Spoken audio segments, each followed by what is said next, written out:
ഒരു 6-7 പുതിയ ക്യാരക്ടേഴ്സിൻ്റെ അഡീഷൻസോടുകൂടി നമ്മുടെ യൂണിവേഴ്സോടുകൂടി വലുതായിരിക്കാം. നിങ്ങൾക്ക് അവരെ വേണമെങ്കിൽ മറ്റൊരു ടൈം ലൈനിൽ ജീവിച്ചിരുന്ന അല്ലെങ്കിൽ ജീവിക്കുന്ന ഒരേ രൂപസാദൃശ്യമുള്ള ആളുകളുടെ വിളിക്കാം, അല്ലെങ്കിൽ പുനർജന്മങ്ങളുടെ വിളിക്കാം. എങ്ങനെയാണെങ്കിലും നമ്മുടെ പടത്തിലേക്ക് ഒരു ടൈം ലൈൻ കൂടെ ആഡ് ചെയ്യപ്പെടുകയാണ്. ബേസിക് ഫ്ലേവറിനൊന്നും ഒരു മാറ്റമില്ല. നമ്മുടെ ഹ്യൂമർ പടം തന്നെയാണ്. അത് നിങ്ങൾ കണ്ടതാണ് കഴിയുന്നത്. പിന്നെ scale, canvas, scope, production value എല്ലാം നമ്മൾ ഒന്ന് അപ്ഗ്രേഡ് ചെയ്തിട്ടുണ്ട്. പിന്നെ ഒരുപാട് കൂടുതൽ അല്ലേ? അതെ, ഒരുപാട് കൂടുതൽ അപ്ഗ്രേഡ് ചെയ്തിട്ടുണ്ട്.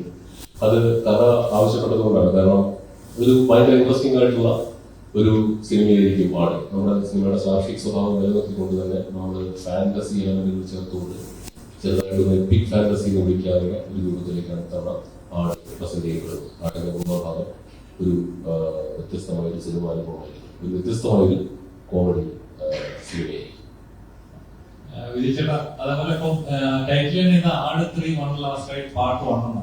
അതായത് ഒരു പാർട്ടി ഓൾറെഡി അനൗൺസ് ചെയ്യുക, അതൊരു പ്രൊഡ്യൂസറിനെ സംബന്ധിച്ചുണ്ടാകുന്ന ഒരു പ്രോമിസ് അല്ലെങ്കിൽ ഒരു വിശ്വാസം എന്ന് പറയുന്നത് ചെറിയൊരു കാര്യമില്ല. ഓൾറെഡി ഒരു പടം അത് പ്രേക്ഷകർ എടുക്കുകയോ ഇല്ലയോ, വിജയിക്കുകയോ അറിയാതെ ഇതിനൊരു പാർട്ടി ഉണ്ട്, വന്നിരിക്കും എന്ന് പ്രോമിസ് കൊടുക്കുന്ന ചെറിയൊരു കാര്യമില്ല. അപ്പോൾ ആ കോൺഫിഡൻസ് ഞാൻ ആട് 1 ഇറങ്ങിക്കഴിഞ്ഞാൽ ആട് 2 ചെയ്തപ്പോൾ ചെയ്തിരുന്നല്ലോ.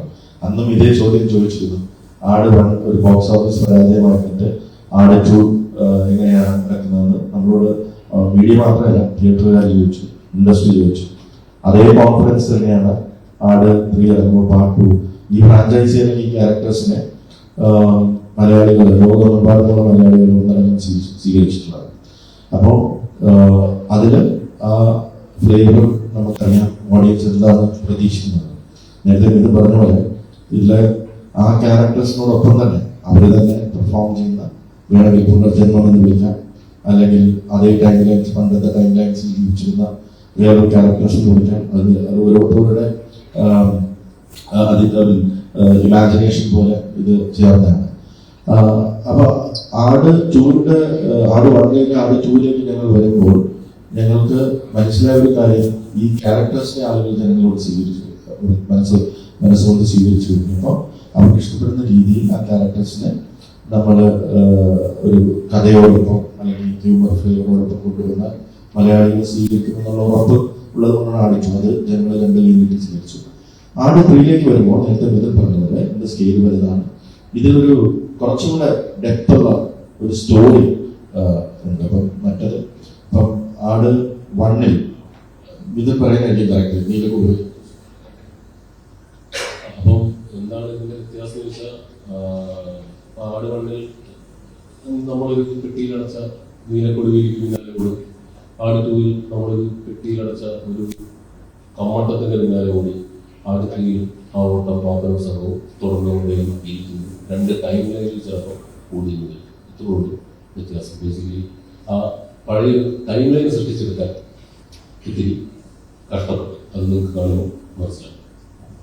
ആ കോൺഫിഡൻസ് തന്നെയാണ് പാർട്ട് 3 എടുക്കാനും. നമുക്കിപ്പോ പാർട്ട് 2 എന്തെങ്കിലും പോരായ്മകൾ ഉണ്ടെന്ന് ജനങ്ങൾ പറഞ്ഞാൽ ഞങ്ങൾ ഈ ഫ്രാഞ്ചൈസി എന്ന് പറയുന്നത് അടുത്ത പാർട്ടി കണ്ടിന്യൂ ചെയ്യുന്നു എന്നുള്ള ഉറപ്പ് നൽകുന്നത് കഥ, അത് സിനിമ കാണുമ്പോൾ നിങ്ങൾക്ക് മനസ്സിലാവും അത് എന്തുകൊണ്ടാണ് അങ്ങനെ പറയുന്നതെന്ന്.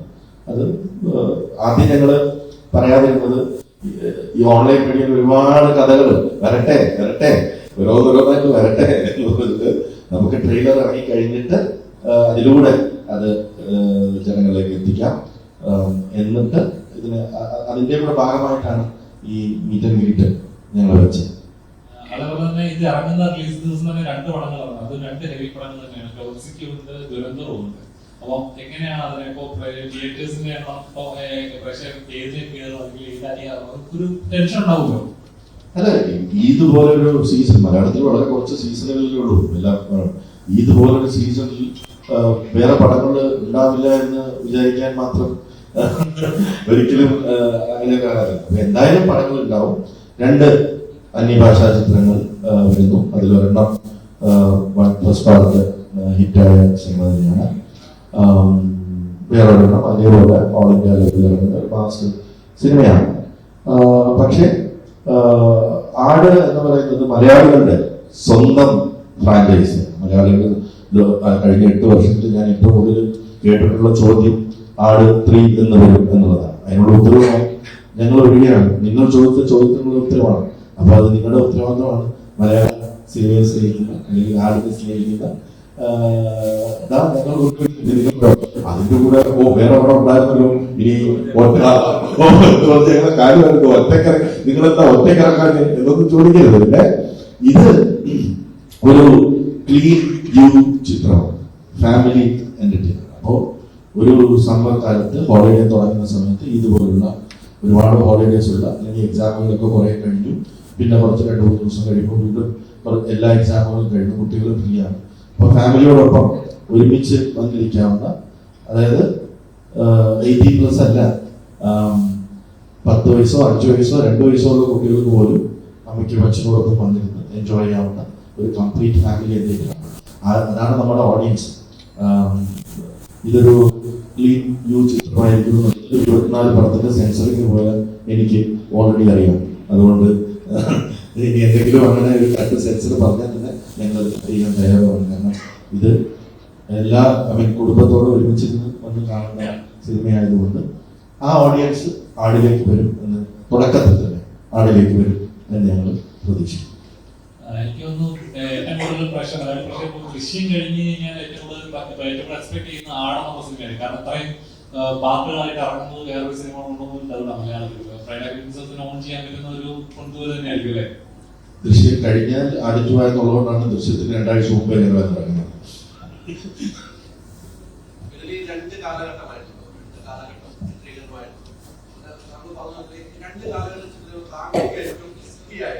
ഡയറക്ടർ എന്ന നിലയിലേക്ക് തോന്നിയത് എന്തായിരിക്കും? 2 കാലഘട്ടം 2 രീതിക്കാണ് ചിത്രീകരണം. കുറെ ദിവസങ്ങൾ ഏറ്റെടുത്തു ഉണ്ടായിരുന്നു. ആ ഏറ്റവും റിസ്ക് ഏതായിരുന്നു? ആ 2 കാലഘട്ടം ഷൂട്ട് ചെയ്യും താങ്കൾ ഡയറക്ടർ എന്ന നിലയിൽ സ്ക്രിപ്റ്റ് എഴുതുമ്പോഴും? തീർച്ചയായും എഴുതുമ്പോൾ നമുക്ക് അങ്ങനെ കാലഘട്ടങ്ങളുടെ ഡിഫറൻസ് വലുതായിട്ട് ഫീൽ ചെയ്യില്ല. കാരണം ഹ്യൂമർ 2 കാലഘട്ടത്തിൽ വർക്കൗട്ട് ആക്കാനുള്ള ഫോക്കസേ നമുക്ക് ഉണ്ടാവുള്ളൂ.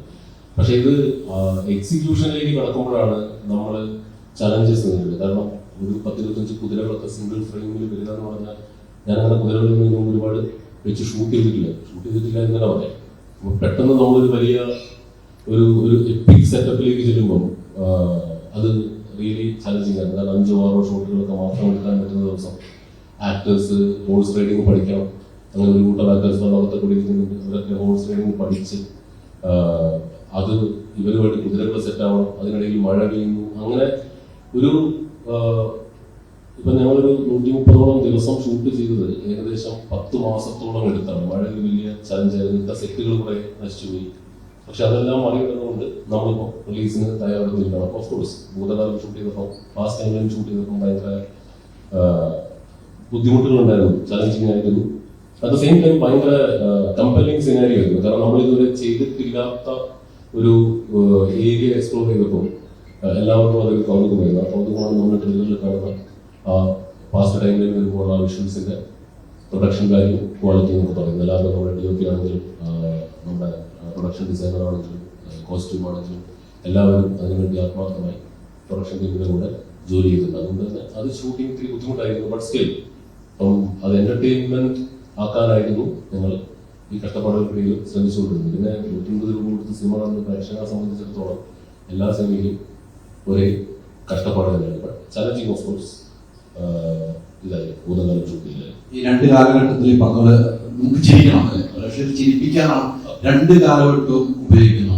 പറഞ്ഞത് അപ്പൊ അതിന്റെ 2 കാലഘട്ടം മീറ്ററിന്റെ കാര്യത്തിലൊക്കെ ഒരു ശ്രദ്ധ ഡയറക്ടറും നിങ്ങളെല്ലാവരും ശ്രദ്ധിക്കണ്ടായി. അത്തരം ഒരു ശ്രദ്ധ ഏതിനായിരിക്കും ഏറ്റവും കൂടുതൽ വേണ്ടി വന്നിരുന്നത്? അവരുടെ നമുക്ക് ചിരിക്കണം, 2 കാലഘട്ടം ചിരിക്കാൻ പറ്റുന്ന പോലെ. അപ്പൊ കറക്റ്റ് ആയിരിക്കും മീറ്റർ പോകേണ്ട, കറക്റ്റ് മീറ്ററിൽ തന്നെ പോകണം. അതിൽ ഏറ്റവും ശ്രദ്ധ ചെലുത്തിയത് ഏതിലായിരിക്കും? അതിൽ ഭൂതകാലത്തിലെ കോമഡികൾക്ക് ഭാഷാപരമായ ചില പരിമിതികളുണ്ട്.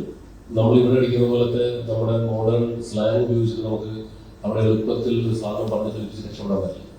അപ്പം അവിടെ നമ്മൾ ചിലപ്പോൾ കൊളോക്കി അന്ന് കാലത്ത് ഉപയോഗിച്ചിരുന്ന മലയാളം പറഞ്ഞ ചിലപ്പോൾ ഇന്നത്തെ കാലത്ത് അവർക്ക് മനസ്സിലായില്ല എന്നുണ്ട്. അങ്ങനെ അപകടമുണ്ട്. അപ്പൊ അന്നത്തെ കാലത്തെ ഭാഷ എന്ന് പറയുന്ന സാധനത്തിന് ഏറ്റവും സിമ്പിൾ ആയിട്ട് ക്രാക്ക് ചെയ്തിട്ട് സംസാര ഭാഷയിലേക്ക് ആക്കി, എന്നാൽ ആ ഒരു ഡിഫറൻസ് ഫീൽ ചെയ്യണമല്ലോ.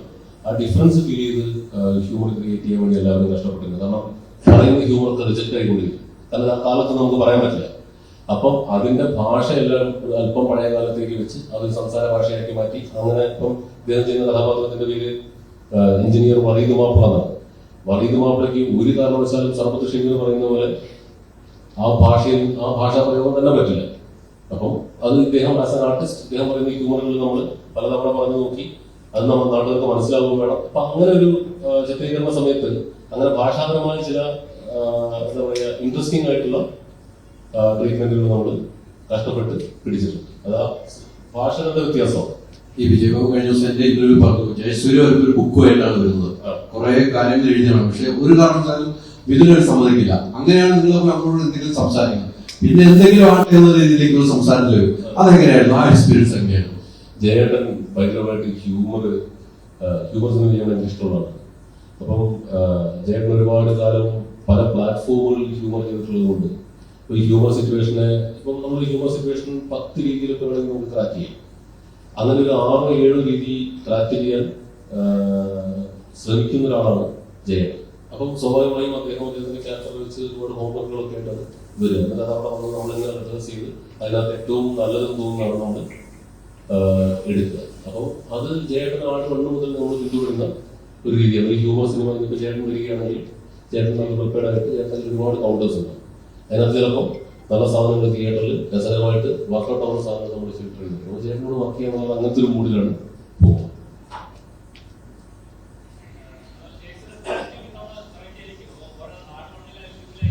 ചെറിയ മാറ്റങ്ങൾ ഇങ്ങനെ ഓരോ സിനിമയിലും വന്നുകൊണ്ടിരിക്കുമല്ലോ. അതുപോലെ മുണ്ടിനും ചുറ്റിലും പറ്റാവുന്ന രീതിയിൽ ഉള്ള പരീക്ഷണങ്ങളാണ് നമ്മൾ ട്രെയിലറിലൊക്കെ കണ്ടത്. അത് ജയേട്ടന്റെയും സരിത ജയസൂര്യ ചേച്ചിയുടെയും ഡിപ്പാർട്ട്മെന്റാണ്. അപ്പൊ ചെറിയ ട്വീറ്റിങ്ങുകൾ മോഡിഫിക്കേഷനുകൾ വരുത്തിക്കൊണ്ട് ആ പാപ്പനിസം നിലനിർത്തിക്കൊണ്ടുള്ള കോസ്റ്റ്യൂംസ് തന്നെയാണ് നമ്മൾ ശ്രമിച്ചിട്ടുള്ളത്.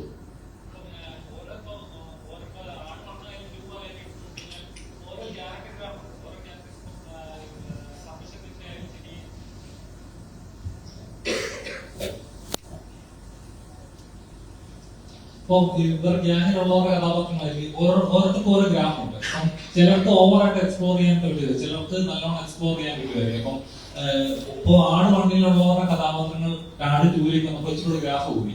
അപ്പൊ അപൂർവ കഥാപാത്രമായാലും എല്ലാം അങ്ങനെ. അപ്പൊ ആട് 3-ലേക്ക് വരുമ്പോൾ എത്രത്തോളം വ്യത്യാസമുണ്ടോ ഓരോ കഥാപാത്രങ്ങൾ? ഇച്ചിരി എക്സ്പ്ലോർ ചെയ്യാനുള്ള സ്പേസ് കൂടുതലാണോ കുറയാണോ? എക്സ്പ്ലോർ ചെയ്യാനുള്ള സ്പേസ് കൂടിയിട്ടുണ്ട് ഇത്തവണ ട്രെയിലറിൽ പ്രാതിനിധ്യം കണ്ടതുപോലെ സാധാരണ ചെയ്യുന്ന ഏരിയ കുറച്ച് കൂടിയിട്ടുണ്ട്. ആ ക്യാരക്ടർ കഥയിൽ നിർണായകമായൊരു രീതിയിൽ പുള്ളിയുടെ സീനുകളുണ്ട്. പിന്നെ ക്യാപ്റ്റൻ ഗ്ലീറ്റസിന്റെ ഏരിയ കുറച്ചും കൂടി എക്സ്പ്ലോർ ചെയ്തിട്ടുണ്ട് 2 കാലത്തിൽ. പിന്നെ സ്വാഭാവികമായും പടത്തിന് ആട് 2-നേക്കാൾ റൺ ടൈമുള്ള പടമായിരിക്കും. അപ്പൊ തന്നെ നമുക്ക് ക്യാരക്ടർ എക്സ്പ്ലോറേഷനെ കുറച്ചും കൂടി സമയം കൊടുത്തിട്ടുണ്ട്. പിന്നെ ഷാജി പാത്രം സംഘവും യൂടും സംഘവുമെല്ലാം മാറ്റമില്ലാതെ തുടരുന്നു. ഇക്കാലത്തും എല്ലാ കാലത്തും പ്രത്യേകിച്ച് ഒരു ഗതിയും പരഗതിയും ഇല്ലാതെ അവർ തുടർന്നുകൊണ്ടേയിരിക്കുന്നു. നമ്മൾ ട്രെയിലറിൽ കണ്ടത് അവരുടെ ബേസിക് ക്യാരക്ടർ അതാണ്. അത് മാറുക എന്നുള്ളത്, അത് മാറുന്നിടത്ത് ആട് ഫ്രാഞ്ചൈസ് അവസാനിക്കുക. ഷാജി പാപ്പൻ എന്ന് രക്ഷപ്പെടുന്നു അന്ന് ആട് അവസാനിക്കും. അപ്പോൾ അവര് രക്ഷയില്ലാതെ തന്നെ തുടർന്നുകൊണ്ടേയിരിക്കുന്നു. രക്ഷപ്പെടുത്തില്ല. അതുപോലെ ഒരു സമയത്ത് ഒരു വാർത്തയുണ്ട്, ആട് 3D-യിലാണ് കിടന്നത്. അപ്പൊ ആ രീതിയിൽ എന്തെങ്കിലും ചർച്ച അതിലോ മാറ്റിയതാണോ? കറക്റ്റ് ആട് 3D ചോദിക്കൽ സൈജോടെ വന്നിരുന്നു. അദ്ദേഹമായിരുന്നു ആട് 3D-യിൽ ചെയ്യാനുള്ള പ്ലാൻ വെച്ചത്. ആക്ച്വലി അങ്ങനൊരു പ്ലാൻ ഉണ്ടായിരുന്നു, ആലോചന ഉണ്ടായിരുന്നു. പക്ഷെ സിനിമ ഇത്രയും വലുതായി മാറിയതിനു ശേഷം അതിന്റെ പോസ്റ്റ് പ്രൊഡക്ഷൻ എടുക്കാൻ പോകുന്ന ഒരു സമയം അത്യാവശ്യം ദൈർഘ്യമുള്ളതല്ല, ലെങ്തി പ്രോസസ്സാണ്. അപ്പൊ പിന്നെ എപ്പിക് ഫാന്റസിയിലേക്ക് നമ്മൾ മാറിക്കഴിഞ്ഞപ്പോൾ ആ ഒരു കോംപ്ലിക്കേഷൻ കൂടി നമ്മൾ ഈ പറഞ്ഞ ആ ടൈം എന്ന് പറയുന്ന ഒരു സാധനമുണ്ടല്ലോ, അത് ഡീകൺവേർഷന് വേണ്ടി മൊത്തം അതിന് തൽക്കാലം വേണ്ടാന്ന് പിന്നീട് തീരുമാനിക്കായിരുന്നു. ഇനിഷ്യലി അങ്ങനെ ഒരു പ്ലാൻ ഉണ്ടായിരുന്നു. അന്ന് സിനിമ ഇത്ര വലുതല്ല, റൈറ്റിംഗ് സ്റ്റേജിൽ നമ്മളൊരു ബേസിക് സ്ട്രക്ചർ ആയിട്ടുണ്ടായിരുന്നു. പിന്നെ നമ്മുടെ ഷൂട്ടും എല്ലാം എന്ത് പോയപ്പോൾ 3D എന്നുള്ള പ്ലാൻ സ്വാഭാവികമായും നടക്കാറുണ്ട്. പിന്നെ ഡ്രോപ്പ് ചെയ്തു.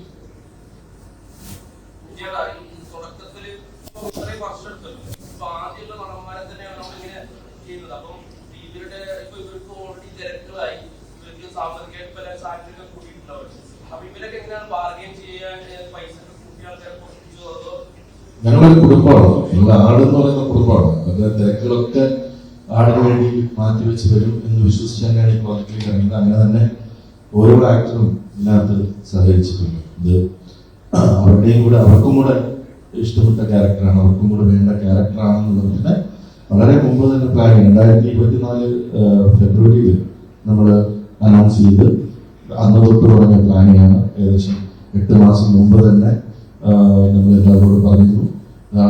ആ ഇരിക്കുന്ന സൈജു ഗ്രൂപ്പ് ഏകദേശം 4 പടങ്ങൾ, മലയാളത്തിലെ ഏറ്റവും തിരക്കുള്ള നായക നടന്മാരിലൊരാളാണ്.